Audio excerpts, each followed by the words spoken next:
ராமபக்தி சாம்ராஜ்யம். எல்லோருக்கும் நமஸ்காரம். நமது ஸ்ரீ பிரேமிக வரதன் பஜன் மண்டலி 2024 ஏப்ரல் 6 முதல் 9ஆம் தேதி வரை காலை 5 மணி முதல் இரவு 11 மணி வரை சம்பிரதாய பஜனைகள் நடக்க இருக்கின்றது.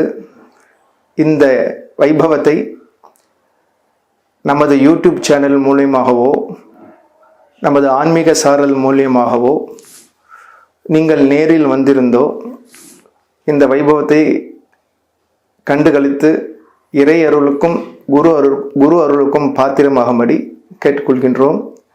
ராதே கிருஷ்ணா.